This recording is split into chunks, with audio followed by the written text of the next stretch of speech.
हाय, मैं सौरभ शिंदे। आज हम देखने वाले हैं इनडायरेक्ट टैक्स मतलब जीएसटी का एमकॉम पार्ट 2 के लिए ये वीडियो है। ठीक है, आप देख सकते हैं। आप आज हम मॉक टेस्ट टोटल सॉल्व करने वाले हैं। ठीक है, आपको डिस्प्ले पे दिख रहा होगा, मॉक टेस्ट मैंने ओपन कर दिए। ये जो सब एमसीक्यूज़ है ये इस मॉक टेस्ट में वो बहुत ही इम्पोर्टेंट है आपके लिए, क्योंकि इस तरह के एमसीक्यूज़ आपको फाइनल एग्जाम में पूछे जाने वाले हैं। ठीक है, तो ध्यान से देखना। ठीक है, देखो फर्स्ट उन्होंने पूछा है GST is dot dot base consumption taxation. So इसका आंसर आएगा डेस्टिनेशन। हाँ, GST is destination based consumption taxation. Second, import of goods would be treated as interstate. हाँ, जब हम इंपोर्ट करते हैं गुड्स दूसरे स्टेट से तो उसको इंटरस्टेट सप्लाई करते हैं। ठीक है, उसके बाद GST council was form under article 279। हाँ, 279 ए। ठीक है, उसके बाद central taxes that would be submit in a GST include central excise duty. मतलब सेंट्रल टैक्स थे जो जीएसटी में इंक्लूड किए गए वो है सेंट्रल टैक्स ड्यूटी, क्योंकि value added tax, entry tax, purchase tax ये स्टेट टैक्स है। ठीक है, उसके बाद आप देख सकते हैं India has adopted dot model of GST. तो कैनेडियन, मैं आपको पहले ही बताता हूँ, इस तरह के ये कॉमन क्वेश्चन है जीएसटी के, इस तरह के क्वेश्चन पूछे जाते हैं एग्जाम में, तो इसका स्टडी अच्छी तरह से कर लेना। ठीक है, कौन सा जीएसटी मॉडल? कैनेडियन। ठीक है, कनाडा या कैनेडियन आएगा। उसके बाद आप देख सकते हैं one of the following state does not fall under the special category. तो इसमें से आएगा छत्तीसगढ़, क्योंकि त्रिपुरा, उत्तराखंड और मणिपुर ये स्पेशल कैटेगरी स्टेट में आते हैं। ठीक है, उसके बाद आप देख सकते हैं dot dot is the governing body of regulate the direct each and every step of the implementation of goods and service tax in A Nations. तो इसका आंसर सीधे से आएगा जीएसटी काउंसिल, क्योंकि ये सब बातें जीएसटी काउंसिल ही देखता है। उसके बाद आप देख सकते हैं which was the first country to implement GST. तो इसका आंसर आएगा फ्रांस। देखिए आप एग्जाम में यही पूछे जाएंगे इस तरह के, फ्रांस इसका आंसर आएगा। उसके बाद GSTN would provide 3 front end service to the tax payer namely. तो उसके रजिस्ट्रेशन, पेमेंट और रिटर्न, ये three service GST council provide करता है। ठीक है, उसके बाद GSTN would run the matching engine, matching reversal and reclaim of input tax credit. उसको हम कहते हैं इनपुट टैक्स क्रेडिट। ठीक है, उसके बाद what is the meaning of the cascading effect in old tax structure before GST. तो जो जीएसटी के पहले कौन सा स्ट्रक्चर था उसको क्या कहते थे? उसको कहते हैं टैक्स ऑन टैक्स, मतलब वो टैक्स पे और टैक्स लगता था, इसलिए उसको कहते थे टैक्स ऑन टैक्स।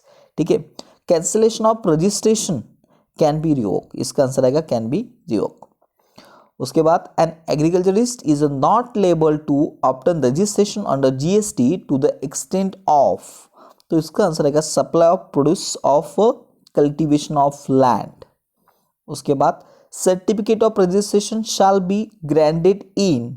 तो certificate of registration shall be granted in GST register REG 06। इसका आंसर आएगा every electronic commerce operator dot dot gate registration under GST law has compulsory. मतलब जो भी ई कॉमर्स के बिजनेस वाले हैं उनको कंपल्सरी है जीएसटी का रजिस्ट्रेशन।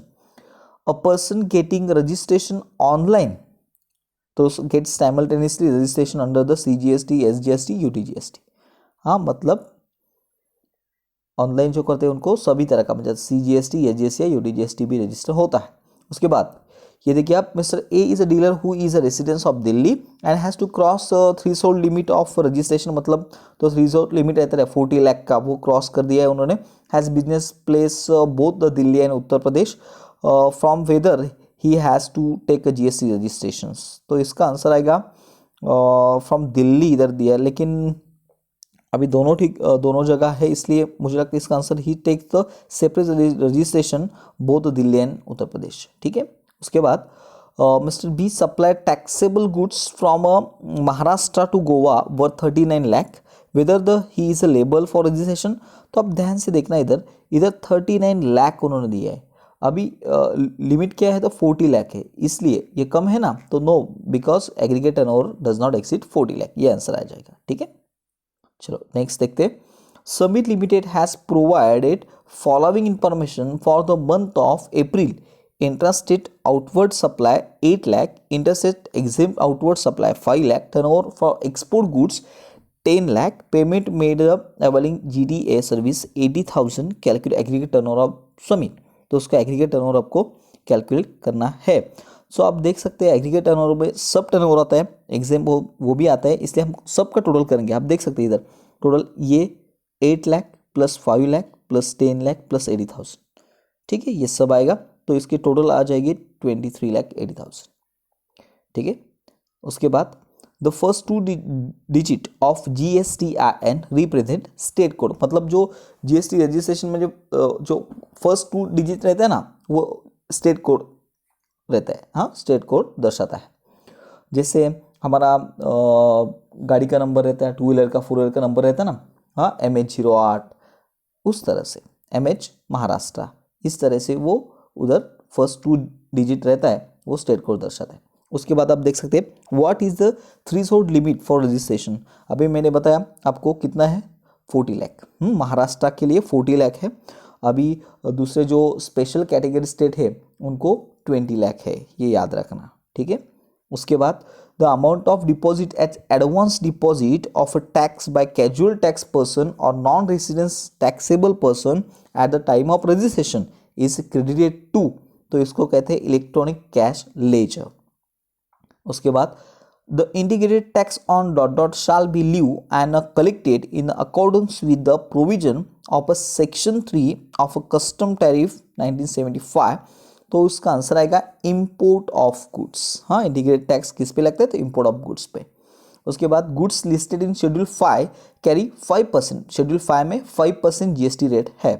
सिल्ड मतलब आपको पता है नमक का एग्जेम्प्ट है, हाँ, एग्जेम्प्ट गुड्स है ये, मतलब इस पे GST नहीं लगता। Disposal of machinery as scrap with consideration is a supply of goods, समझा जाएगा उसको, disposal of machinery. Service provided to the recognised sport body by the individual और another sport body are exempt service, इसको कहते हैं हम exempt service. In reverse charge mechanism GST is a payable by supplier recipient both, ये याद रखना। Reverse charge mechanism में दोनों भी GST, दोनों भी मतलब सप्लायर ने और रिसिपेंट ने भी GST पे किया होता है, इसलिए वो रिवर्स चार्ज होता है, मतलब वापस मिलता है, ठीक है। Dotted is not exempt under GST, तो इसमें ये हेल्थ केयर सर्विस है, human being by authorise medical participation, paramedical, ये नहीं आता। उसके बाद locker rent receive by bank is taxable service of forward charge basis, ठीक है। उसके बाद इस case service provided by insurance agent to insurance company, liability to pay tax is on insurance company, मतलब ये सर्विस जो प्रोवाइड करते हैं इंश्योरेंस कंपनी एजेंट टू, तो कौन पे करेगा, इंश्योरेंस कंपनी पे करेगी GST। उसके बाद integrated GST is pay applicable on the goods और services export from India, integrated IGST किस पे, एक्सपोर्ट फ्रॉम इंडिया, एक्सपोर्ट। उसके बाद whether supply is made from more than one establishment local location of supplier of service, तो इसका answer रहेगा location of establishment directly concern, ठीक है। उसके बाद whether no consideration is payable for a supply of service the person to whom service is rendered is, इसका answer आएगा agent. मतलब इसका मीनिंग क्या है, whether no consideration is payable to supply of services, no consideration मतलब consideration कौन सा भी लिया नहीं है, सप्लाई ऑफ सर्विसेज में the person who service is rendered, तो उसको एजेंट हम कहते हैं। उसके बाद place of supply is a case of installation of elevator, तो इसका आंसर आएगा whether the installation of elevator is made. हाँ, कौन सा प्लेस ऑफ सप्लाई माना जाएगा, whether installation of elevator is made, कहा मेड हुआ है, तैयार हुआ है, ठीक है। उसके बाद mister Kapil from Gujarat supply goods to Gaurish of Mumbai, this was classify, मतलब 2 स्टेट में ना, गुजरात और महाराष्ट्र में हुआ है, मुंबई मतलब महाराष्ट्र में है, सो इंटर स्टेट सप्लाईज को हम कहेंगे। उसके बाद mister A of Noida Uttar Pradesh purchase goods from shop of C in Delhi, what will be the place of supply, तो कहाँ से उन्होंने सप्लाई किया है, तो दिल्ली से, ठीक है, इसका आंसर आएगा Delhi. The default rule of place supply of service made to the unregistered person whose address is not available on the record shall be, तो इसका आंसर आएगा location of the service provider. ठीक है, उसके बाद what will be the place of supply in case of catering services, मतलब जो catering services रहता है उसको कौन सा प्लेस सप्लाई समझ है, अभी महाराष्ट्र का है वो गुजरात में जाके भी सर्विस दे सकते हैं ना, तो कौन सा प्लेस ऑफ सप्लाई समझ जाएगा, तो इधर आंसर आएगा location where the place are actually perform, मतलब जिधर सर्विस वो प्रोवाइड कर रहा है वो प्लेस। ठीक है, उसके बाद palace on wheel, a train running from Jaipur to Kanyakumari, provide on a board entertainment services to its passenger. Mr. A boarded in a train from Madhya Pradesh and started watching a movie when the train was crossing Karnataka. उन्होंने कब start किया, जब कर्नाटका में train थी। तो what shell the place of supply, तो अभी उन्होंने स्टार्ट किया कहाँ से, कर्नाटक से देखने के लिए, इधर इसका आंसर आएगा कर्नाटक। ठीक है, उसके बाद in case of mobile connection for telecommunication and internet service provided for the prepaid basis through voucher, the place of supply is location of agent selling voucher, मतलब जो एजेंट रहता है सेलिंग करता है वाउचर वो लोकेशन इधर consider किया जाएगा। The electronic credit ledger shall be maintain in from GST PMT 04, इसका आंसर आएगा इलेक्ट्रॉनिक क्रेडिट लेजर, याद रखना। Balance in electronic credit ledger under IGST can be use against, मतलब ये जो रहता है ना इलेक्ट्रॉनिक क्रेडिट रजिस्टर में IGST में, तो ये सब के लिए एप्लीकेबल रहता है, मतलब IGST, CGST और SGST। उसके बाद interest dot dot per annum payable on delay payment of tax, मतलब अपने टैक्स GST का पेमेंट डिले किया तो आपको कितना इंटरेस्ट देना पड़ेगा, ब्याज देना पड़ेगा 18%, ये भी याद रखना। GSTN generic challan bearing dot dot unique number to identify challan, तो 14 डिजिट नंबर रहता है।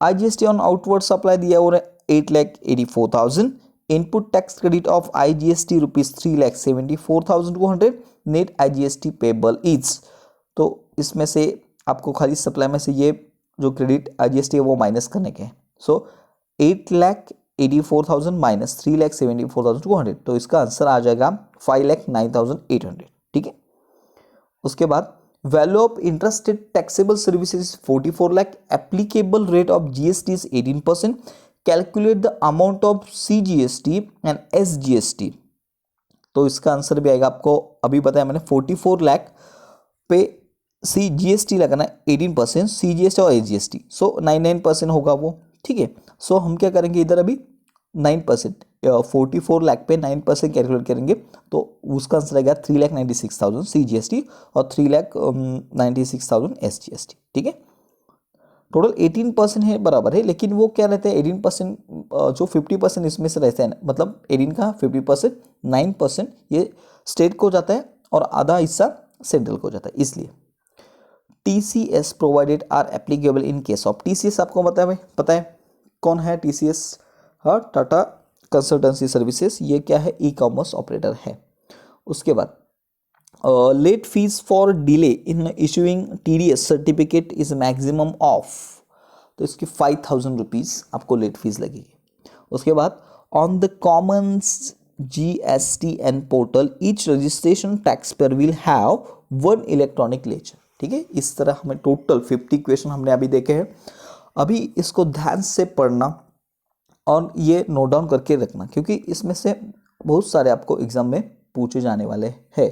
ठीक है, वीडियो अच्छा लगा हो तो प्लीज़ लाइक करना, अपने फ्रेंड को शेयर करना, और अभी तक हमारा चैनल सब्सक्राइब नहीं किया है तो प्लीज़ ज़रूर सब्सक्राइब करना, अभी सब्सक्राइब करना। ठीक है, नहीं तो भूल जाएंगे ना, इसलिए थैंक यू।